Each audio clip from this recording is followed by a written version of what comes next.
نبی کریم حضرت محمد مصطفیٰ صلی اللہ علیہ وآلہ وسلم کی ولادت مبارکہ آخر کس تاریخ کو ہوئی؟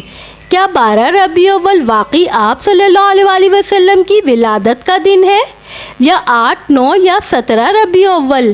اور کیا قرآن اور حدیث میں نبی کریم صلی اللہ علیہ وآلہ وسلم کی ولادت کی تاریخ واضح طور پر بیان ہوئی ہے؟ آج کے اس ویڈیو میں ہم کسی ایک مسلک کی نہیں بلکہ مختلف مکاتب فکر سے تعلق رکھنے والے معروف علماء کی آراء سنیں گے، تاکہ آپ خود سمجھیں گے کہ اس مسئلے میں اختلاف کی اصل وجہ کیا ہے۔ السلام علیکم ورحمۃ اللہ وبرکاتہ۔ نبی کریم حضرت محمد صلی اللہ علیہ وآلہ وسلم کی ذات مبارکہ پوری امت مسلمہ کے لیے محبت، عقیدت اور رحمت کا مرکز ہے۔ آپ صلی اللہ علیہ وآلہ وسلم کی ولادت مبارک کس تاریخ کو ہوئی، اس بارے میں علماء کے درمیان مختلف آراء پائی جاتی ہے۔ کچھ علماء 12 ربیع الاول کو ترجیح دیتے ہیں، جبکہ بعض علماء دوسری تاریخوں کا ذکر کرتے ہیں، اور بعض کا کہنا ہے کہ قرآن و حدیث میں ولادت کی تاریخ واضح طور پر بیان نہیں ہوئی۔ اس ویڈیو میں ہم مختلف علماء کی گفتگو کے مختصر کلپ دیکھیں گے، اور آخر میں اپنی سمجھ کے مطابق چند اہم باتیں آپ کے سامنے رکھوں گی۔ لیکن ویڈیو شروع کرنے سے پہلے ایک چھوٹی سی گزارش ہے، اگر آپ کو ایسی معلوماتی اور تحقیقی ویڈیوز پسند ہیں تو ہمارے چینل نالج آف اسلام کو ضرور سبسکرائب کریں، ویڈیو کو لائک کریں اور اپنی رائے کمنٹ میں ضرور بتائیں۔ تو آئیے پہلے مختلف علماء کی گفتگو سنتے ہیں۔ کیلنڈر کے اعتبار سے نبی صلی اللہ علیہ وآلہ وسلم کی ولادت مبارکہ کی ایگزیکٹ تاریخ کون سی ہے؟ سال اور مہینہ بھی بتا دیں۔ پہلے تو میں بتاتا ہوں، دلائل بعد میں ذکر کریں گے۔ جو یعنی ایگریڈ اپون ہے نا عیسوی کیلنڈر، وہ ہے 22 اپریل 571 AD، اور AD after death of solar calendar. Lunar calendar جو ہے، جو بعد میں ہجری کیلنڈر کے نام سے مشہور ہو گیا، مسلمانوں نے اسے زیادہ پروموٹ کیا، اس کے اعتبار سے آپ علیہ السلام کی پیدائش ہوئی ہے 12 ربیع الاول کے مہینے کے اندر، اور 12 تاریخ کو۔ اس حوالے سے کوئی مرفوع روایت، موقوف روایت تو نہیں ملتی، البتہ ایک روایت انس ابن مالک کے شاگرد ہیں محمد ابن اسحاق، جن کو امام المغازی کہا جاتا ہے۔ دنیا میں سیرت کی پہلی کتاب جو ہے نا، وہ امام المغازی محمد ابن اسحاق بن یسار کی ہے رحمہ اللہ، المتوفی 150 ہجری، تابعی ہیں، انس ابن مالک کے شاگرد ہیں، چھوٹے تابعین میں سے البتہ تابعی ہیں۔ ان کو امام المغازی کہا جاتا ہے، یعنی سیرت کی کتابوں کے امام۔ سیرت ابن اسحاق انہی کی ہے، اسی کو مختصر کیا گیا سیرت ابن ہشام ہے، اسی کو مختصر کیا محمد بن عبد الوہاب صاحب نے، جو سیرت النبی کتاب اہل حدیث بھی چھاپتے ہیں، اس میں بھی سر دیکھ لیں 12 ربیع الاول ہی نقل کی ہوئی ہے۔ ٹھیک ہو گیا جی۔ اور یہ ہمارے اہل حدیث حضرات میں جماعت الدعوہ والوں نے سیرت النبی پہ ایک کتاب چھاپی ہے، اس میں بھی انہوں نے 12 ربیع الاول ہی لکھی ہے، کیونکہ سیرت ابن ہشام میں بھی موجود ہے محمد ابن اسحاق کا قول، اور حدیث کی کتابوں میں بھی دلائل النبوہ امام بیہقی کی کتاب میں انٹرنیشنل نمبر کے مطابق 4 نمبر یہ اثر ہے کہ محمد ابن اسحاق کہتے ہیں کہ نبی علیہ السلام عام الفیل والے سال 12 ربیع الاول کے دن سوموار والے دن پیدا ہوئے۔ عام الفیل جب ابرا لشکر ہاتھیوں سمیت ہلاک کیا گیا تھا، جس نے کعبے پہ حملے کا ارادہ کیا تھا۔ اور یہ والا پورشن تو جامعہ ترمذی میں بھی موجود ہے کہ نبی علیہ السلام جو ہے وہ ہاتھی جس سال ہلاک کیے گئے تھے، اس سال عام الفیل والے سال پیدا ہوئے تھے، کیونکہ عرب کے لوگ وہ بڑے بڑے ایونٹ سے سالوں کو یاد رکھا کرتے تھے۔ تو دلائل النبوہ آپ کتاب ضرور پڑھیں گی، 3286 یعنی 3500 آلموسٹ حدیثیں اس میں پہلا چیپٹر یہ ہے کہ نبی علیہ السلام کی پیدائش کب ہوئی، آپ کی پیدائش کا مہینہ، آپ کا شہر، آپ کا یعنی تاریخ، دن، کرتے کرتے آپ کی وفات تک پوری بایوگرافی جو ہے نا جمع کی گئی ہے۔ اردو میں 6 جلدوں میں چھپ چکی ہے، یوٹیوب کے اوپر بھی آپ گوگل پہ جا کے لکھیں تو PDF کھل جائے گا۔ دلائل النبوہ امام بیہقی کی کتاب بڑی ڈیٹیل کے ساتھ چھپ چکی ہے، شرح کے ساتھ۔ تو اس میں موجود ہے کہ محمد ابن اسحاق کہتے ہیں کہ 12 ربیع الاول والے دن نبی علیہ السلام یعنی کہ پیدا ہوئے۔ اور مزے کی بات دیکھیں کہ اہل تشیع اگرچہ 17 ربیع الاول کو میلاد منا رہے ہیں، لیکن اصول الکافی میں جو 110 نمبر چیپٹر ہے، اس میں بھی 12 ربیع الاول کی ڈیٹ لکھی ہوئی ہے۔ باللہ من الشیطان الرجیم، بسم اللہ الرحمن الرحیم۔ اچھا، ولادت سرکار کی تاریخ سے متعلق اختلافات ہیں۔ بعض نے 12 کو ہی میلاد مصطفیٰ صلی اللہ علیہ وسلم کی تاریخ قرار دیا ہے، ٹھیک۔ لیکن قوی دلائل 9 کے اوپر ہے، رائٹ، لیکن وہ لوگوں میں معروف ہو جاتی ہیں چیز تو پھر اس میں کوئی حرج بھی نہیں ہے۔ ٹھیک، تو اصل تو ہے خوشی کا اظہار۔ صحیح، تو یہ چونکہ نبی کریم صلی اللہ علیہ وسلم کی ولادت باسعادت سے متعلق مہینہ ہے، اس لیے آپ صرف 12 کو ہی نہیں بلکہ آپ دیکھیں پورے مہینے میں، بلکہ ہم اہل سنت میں تو اللہ کا شکر ہے کہ پورے سال ہی یہ معاملہ چلتا رہتا ہے، نعت خوانیاں، دیگر چیزیں، یہ معاملات چلتے رہتے ہیں، اور یہ محبت کی علامتیں ہونا بھی چاہیے۔ خاص یہ ان ایام میں اس لیے ہوتا ہے کہ یہ ہمارے نبی کریم صلی اللہ علیہ وسلم کی تعلیمات ہیں، اور خود قرآن نے اس طرف اشارہ بھی فرمایا۔ سورہ قدر میں دیکھیں اللہ تعالیٰ فرماتا ہے انا انزلناہ فی لیلۃ القدر، بے شک ہم نے اس قرآن کو لیلۃ القدر میں نازل کیا۔ کا اور ایک اعتبار سے عید کا مہینہ ہے، اس لیے کہ ہم 8 ربیع الاول کے بعد 8 کو ہم سوگ ختم کر دیتے ہیں، کیونکہ 8 کو امام حسن عسکری کی شہادت کا دن ہے، تو ہم اس دن سوگ، اور پھر 9 سے ہم خوشیاں منانا شروع کرتے ہیں۔ تو 12 سے 17 تک آیت اللہ روح اللہ الموسوی الامام الخمینی رحمۃ اللہ علیہ نے ہفتہ وحدت کا اعلان کیا۔ اس پورے ہفتے میں سنی شیعہ مل کر نبی مکرم کی سیرت پر اور ان کے فضائل پر غور کریں، اسے بیان کریں۔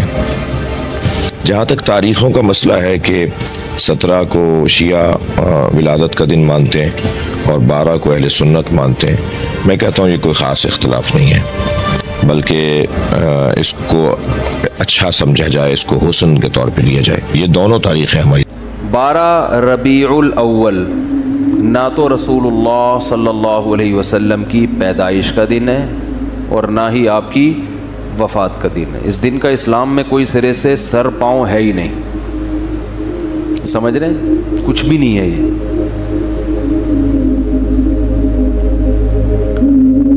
کیوں نہیں ہے؟ اتنے لوگ مناتے ہیں، اتنے لوگ کرتے ہیں، لوگوں کے منانے پر گورنمنٹ کی طرف سے کوئی پابندی نہیں ہے، اس لیے مناتے ہیں لوگ۔ اتنے سارے علماء کی تقریریں آتی ہیں اس دن کی فضیلت پر، تو وہ اس لیے آتی ہیں کہ تقریروں پر بھی گورنمنٹ کی طرف سے کوئی پابندی، بولو بھائی، نہیں ہے۔ تو لوگ دیکھتے ہیں گورنمنٹ کی طرف سے پابندی ہے یا نہیں ہے، اس کو فوکس کرتے ہیں۔ شریعت کیا کہتی ہے یہ تو وہی فالو کرے گا نا جو شریعت کو فالو کر رہا ہو۔ اب آئیے 12 ربیع الاول منانے کی وجوہات جو لوگ دیتے ہیں، چونکہ آج میرا موضوع یہی تھا کہ میں اس کے بارے میں کچھ معاملہ رکھوں گا۔ یہ محبت رسول کی علامت ہے، یہ عشق رسول کی علامت ہے۔ جو نبی سے محبت کرتا ہے عید میلاد مناتا ہے، جو نبی سے نفرت کرتا ہے اور فلاں کرتا ہے اور یہ فلاں اور فلاں، یہ لوگ اس کے منکر ہے، فلاں ہیں۔ سوال یہ ہے کیا واقعی میں نبی سے محبت عید میلاد منانے سے ثابت ہوتی ہے کسی بھی درجے میں؟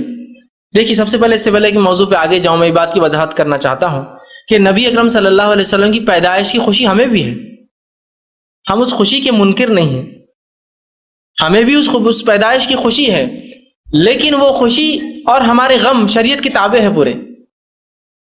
نبی اکرم صلی اللہ علیہ وسلم کی پیدائش کی خوشی کسے نہیں ہے بتائیے؟ ایک منافق اور ایک کافر کو نہیں ہو سکتی، مجھے بھی خوشی ہے اس کی، لیکن میری ہر خوشی اور ہر غم تابع ہے شریعت کے۔ وہ کہیں گی تو مناؤں گا اور اس کا اظہار کروں گا، وہ نہیں کہیں گی تو رک جاؤں گا۔ تمام اسکالرس کو سننے کے بعد یہ اندازہ ہوا کہ سب کی ڈیفرنٹ رائے موجود ہے۔ ہم سب سے پہلے انجینئر محمد علی مرزا بھائی کی رائے پر گفتگو کرتے ہیں۔ انجینئر محمد علی مرزا بھائی کے مطابق 12 ربیع الاول کو نبی کریم صلی اللہ علیہ وسلم کی ولادت ثابت کرنے کے لیے کوئی ایسی مرفوع اور قطعی روایت موجود نہیں، البتہ وہ سیرت کی بعض کتابوں کا ذکر کرتے ہیں جن میں 12 ربیع الاول کا ذکر ملتا ہے۔ وہ دلائل نبوہ جیسی کتاب کا حوالہ بھی دیتے ہیں جہاں نبی کریم صلی اللہ علیہ وسلم کی ولادت 12 ربیع الاول ہی موجود ہے، یعنی کہ ان کے نزدیک بھی 12 ربیع الاول ہی نبی پاک صلی اللہ علیہ وسلم کی ولادت کا دن ہے۔ مفتی محمد اکمل نے اپنی گفتگو میں اس بات کو واضح کیا کہ نبی پاک صلی اللہ علیہ وسلم کی ولادت کے حوالے سے مختلف علماء کے درمیان اختلاف موجود ہے، تاہم مفتی محمد اکمل کے مطابق نبی پاک صلی اللہ علیہ وسلم کی ولادت کے قوی دلائل 9 ربیع الاول ہے۔ لیکن وہ یہ بھی کہتے ہیں کہ زیادہ تر لوگ 12 ربیع اول کو ہی نبی پاک صلی اللہ علیہ وآلہ وسلم کی ولادت کا دن قرار دیتے ہیں۔ ان کے مطابق ہمارے لیے تو پورا ربیع اول ہی عقیدت اور محبت کا مہینہ ہے، بلکہ پورا سال۔ سید شہنشاہ حسین کے مطابق نبی پاک صلی اللہ علیہ وآلہ وسلم کی ولادت مبارک کی تاریخ 17 ربیع اول ہے۔ ان کی گفتگو کے مطابق وہ 8 ربیع اول کے بعد سوگ کا اختتام کا بھی ذکر کرتے ہیں، جبکہ ولادت مبارک کے حوالے سے ان کے نزدیک 17 ربیع اول کی تاریخ ہے، یعنی یہاں ہمیں ایک مختلف تاریخ رائے سامنے آتی ہے۔ مفتی طارق مسعود اور فیض سید کے مطابق 12 ربیع اول نہ نبی کریم صلی اللہ علیہ وآلہ وسلم کی ولادت کا قطعی طور پر ثابت شدہ دن ہے، اور نہ ہی اسے آپ صلی اللہ علیہ وآلہ وسلم کی وفات کا قطعی دن کہا جا سکتا ہے۔ وہ اس بات پر زور دیتے ہیں کہ قرآن و احادیث میں 12 ربیع اول کے حوالے سے کوئی واضح اور صریح بیان موجود نہیں ہے۔ ان کے مطابق 12 ربیع اول کے حوالے سے جو مشہور باتیں معاشرے میں پائی جاتی ہیں، ان کے پیچھے تاریخی اور معاشرتی عوامل بھی موجود ہیں۔ اب سوال یہ پیدا ہوتا ہے کہ ہمیں کیا کرنا چاہیے؟ میری نظر میں سب سے اہم بات یہ ہے کہ ہمیں اس مسئلے کو محبت، ادب اور تحقیق کے ساتھ سمجھنا چاہیے۔ اگر کسی شخص کے نزدیک 12 ربیع اول محمد صلی اللہ علیہ وآلہ وسلم کی ولادت مبارکہ کی تاریخ ہے تو اسے اپنی تحقیق کی بنیاد پر یہ رائے رکھنے کا حق ہے، اور اگر کوئی عالم کسی دوسری تاریخ کو ترجیح دیتا ہے تو اس کی تاریخی دلیل کو بھی سمجھنے کی کوشش کرنی چاہیے، کیونکہ یہاں بنیادی بات یہ ہے کہ نبی کریم صلی اللہ علیہ وآلہ وسلم سے ہماری محبت صرف ایک تاریخ تک محدود نہیں ہونی چاہیے۔ ہمیں آپ صلی اللہ علیہ وآلہ وسلم کی سیرت پڑھنی چاہیے، آپ صلی اللہ علیہ وآلہ وسلم کی سنت کو سمجھنا چاہیے، آپ صلی اللہ علیہ وآلہ وسلم کی اخلاق کو اپنی زندگی میں اپنانا چاہیے، اور آپ صلی اللہ علیہ وآلہ وسلم کی تعلیمات پر عمل کرنے کی کوشش کرنی چاہیے۔ اور اگر کسی مسئلے میں علماء کے درمیان اختلاف ہو تو ہمیں ایک دوسرے پر فتوے لگانے، مذاق اڑانے یا نفرت پھیلانے کے بجائے ادب کے ساتھ دلیل کو سننا اور تحقیق کرنا چاہیے۔ اللہ تعالیٰ ہمیں نبی کریم صلی اللہ علیہ وآلہ وسلم کی سچی محبت عطا فرمائے اور آپ صلی اللہ علیہ وآلہ وسلم کی سنت پر چلنے کی توفیق دے، آمین۔ اور ہمارے بچے جو آج کل پب جی گیم کھیلنے یا ادرس گیم کھیلنے میں اپنی آنکھوں کو خراب کر رہے ہیں، انہیں یہ بتائیں کہ گوگل سرچ کر کے اپنے پیارے نبی حضرت محمد صلی اللہ علیہ وآلہ وسلم کی سیرت کو پڑھیں، کیونکہ سیرت النبی صلی اللہ علیہ وآلہ وسلم کی بکس PDF فائل میں گوگل پر موجود ہے۔ میرا مطلب یہ ہے کہ جب ہمارے بچے 24 آورس موبائل ہی یوز کرتے ہیں تو انہیں ہم موبائل کے ذریعے اس طرف بھی لگا سکتے ہیں تاکہ وہ موبائل کے ذریعے بہترین معلومات حاصل کر سکیں۔ اور ہاں، ماں باپ کو بھی اپنے گھر کا ماحول بہتر بنانا چاہیے، خود نماز اور روزے کا پابند ہونا چاہیے، تبھی تو آپ کے بچے آپ کو فالو کریں گے۔ کیونکہ آج کل ہم یہ دیکھتے ہیں کہ اکثر والدین یہ کہتے ہیں کہ ہمارے بچے بگڑ رہے ہیں، لیکن یہ نہیں کہتے کہ اس کی اصل وجہ کیا ہے۔ اگر آپ کو یہ ویڈیو معلوماتی لگی ہو تو ویڈیو کو لائک کریں، چینل کو سبسکرائب کریں اور بیل آئیکن کو ضرور دبائیں۔ اور سب سے اہم بات یہ، آپ کے نزدیک نبی کریم صلی اللہ علیہ وآلہ وسلم کی ولادت مبارکہ کی تاریخ کے بارے میں کون سی رائے زیادہ مضبوط ہے؟ اپنی رائے احترام اور دلیل کے ساتھ کمنٹ میں ضرور بتائیں۔ اور اگر آپ چاہتے ہیں کہ ہم مختلف اسلامی مسائل پر مختلف مکاتب فکر کے علماء کی آراء ایک ہی ویڈیو میں دیکھیں تو کمنٹ میں ضرور بتائیں۔ اللہ تعالیٰ ہمیں حق بات سمجھنے، قبول کرنے اور اس پر عمل کرنے کی توفیق عطا فرمائے، آمین یا رب العالمین۔ آپ سب اپنا اور اپنے پیاروں کا بہت خیال رکھیے گا۔ اللہ حافظ۔